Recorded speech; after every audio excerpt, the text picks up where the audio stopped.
Hey guys, Sherry from the Watering Mouth here. All right, I know we're in some really weird times right now.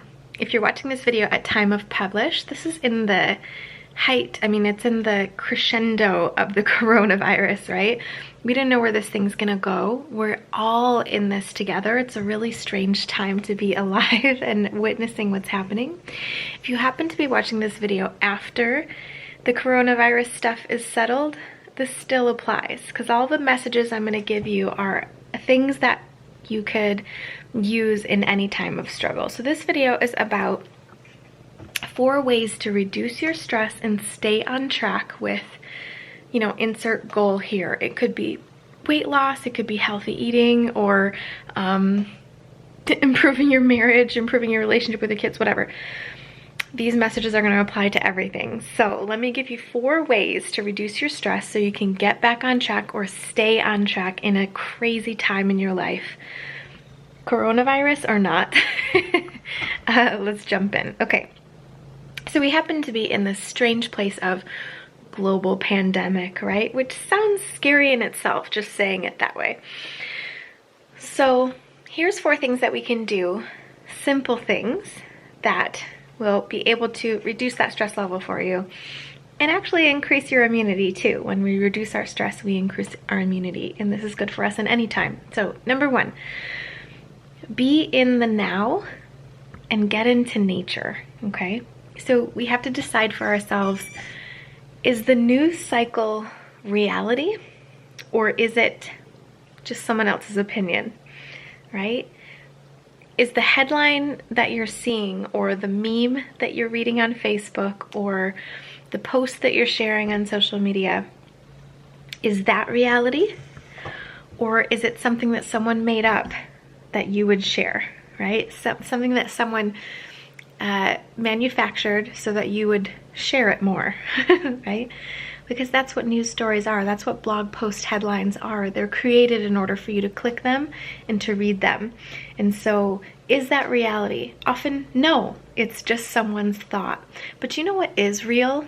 A tree, the sky, fresh air, sidewalks, biking paths, kayaks, hiking boots, right?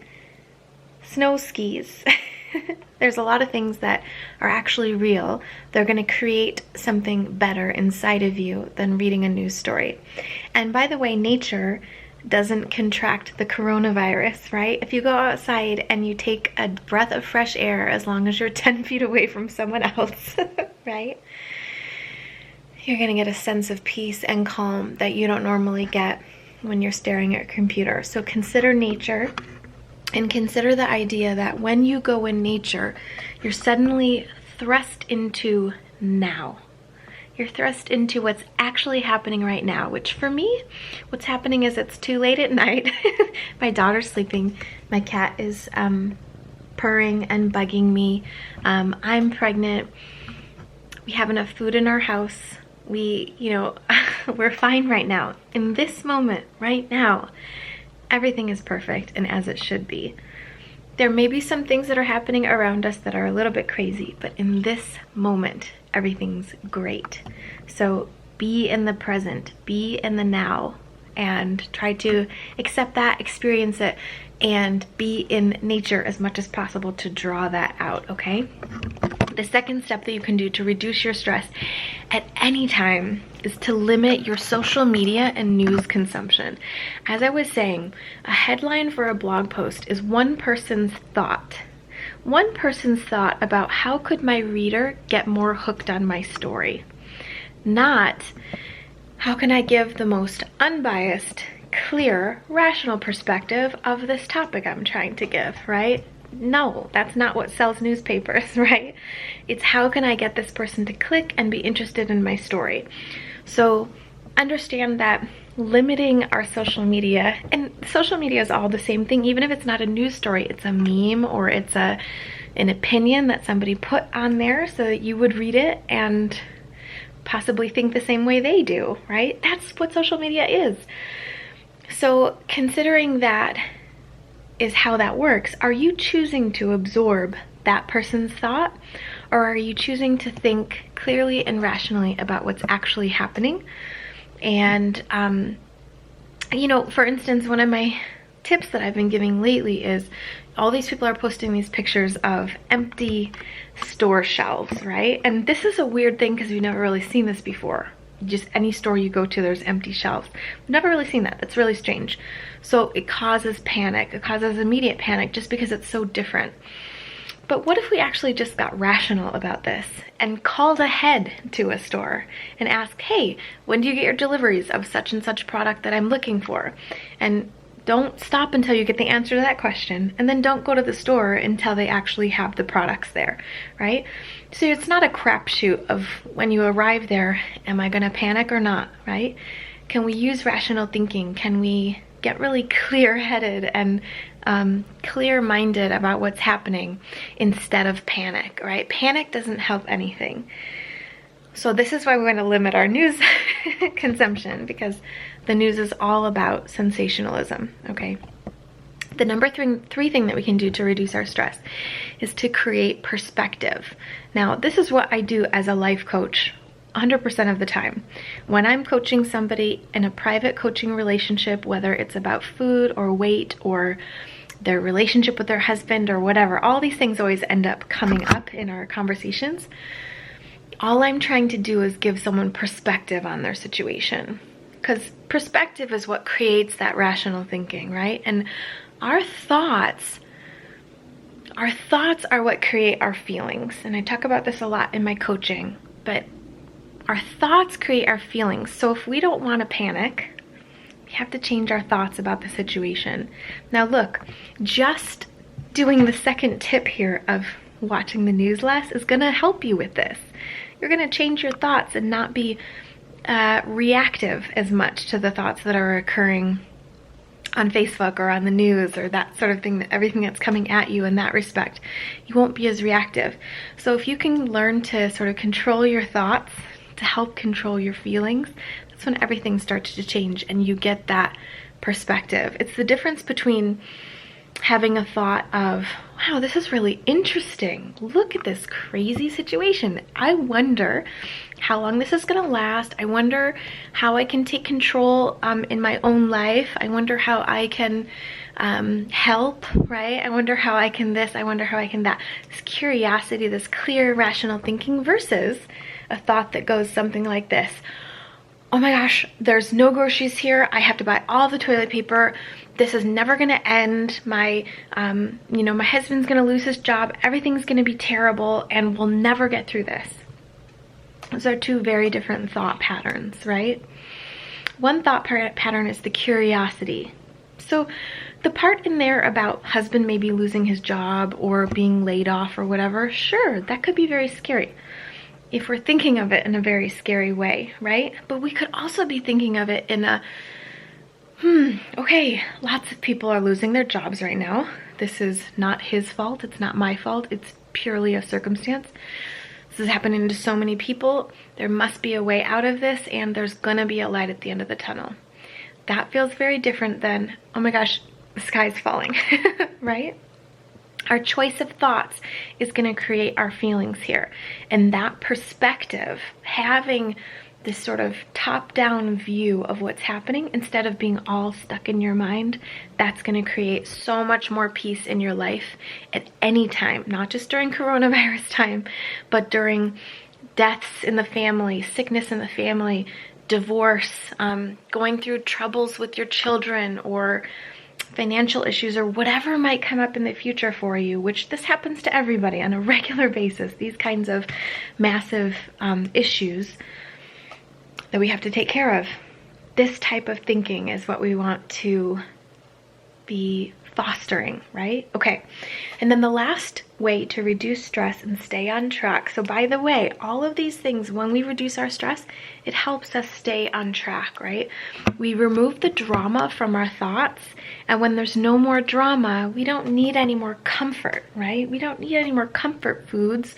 We don't need any of this kind of stuff because we're managing our mind.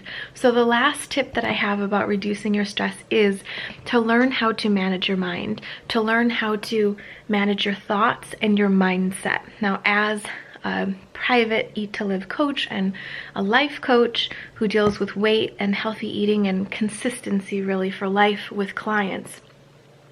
This is everything in my coaching. It's all about managing your mind. Anyone can tell you what to eat. Eat to Live, you know, the book, or his new book, Eat for Life, from Dr. Furman. All of these books tell you what to eat. There's tons of that information online.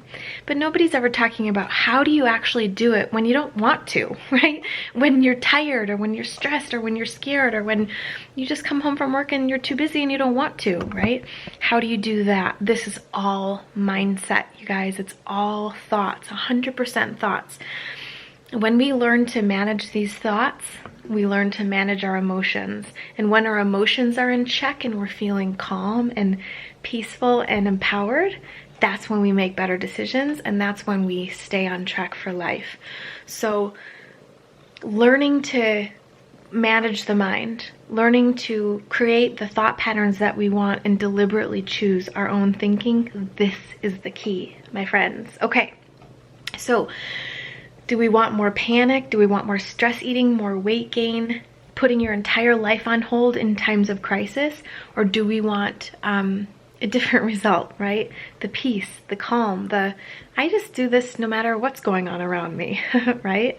Wouldn't we love to have that second set of thought patterns instead? So there we go. There's our 4 tips for reducing stress, staying on track. This is everything, you guys. I mean, really, the thoughts, the mindset is the everything part. So, interesting part here, I am opening up my 8-week Eat to Live Academy again, like momentarily, and I want you to be a part of it. Why? Because it's 100% about this stuff, about this mindset stuff, this thought stuff. How do we keep our thoughts and mindset in check and get the results that we want in our life, whether this is about weight loss, whether it's about healthy eating consistency, or not panicking in the wake of a global, you know, pandemic, right? Managing our minds. I teach you to manage your mind in the Eat to Live Academy. It's all about this. There's some awesome information as well on Eat to Live, how to create your own meals that you eat, as far as like what the protocol is going to be for you to lose weight and things like that. You get to be able to choose that. I'm going to guide you through that process. And we also have many other weeks on specific lessons. We learn one specific amazing tool that finally ends your food cravings for good, finally teaches you how to deal with food cravings until the point where they're gone. This is what we do in the Eat to Live Academy. So we're opening registration really, really soon. If you're watching this video when registration is closed, just continue to sign up, because if you sign up every time I open the Academy for registration for a new wave of students, you will be on the list to be notified, okay? So you can click the link. It is info.thewateringmouth.com/opt-in. If you sign up there, I'm gonna notify you as soon as the Academy opens again. And as I said, we are opening this momentarily, so make sure you sign up just for information, just so you can know more about it.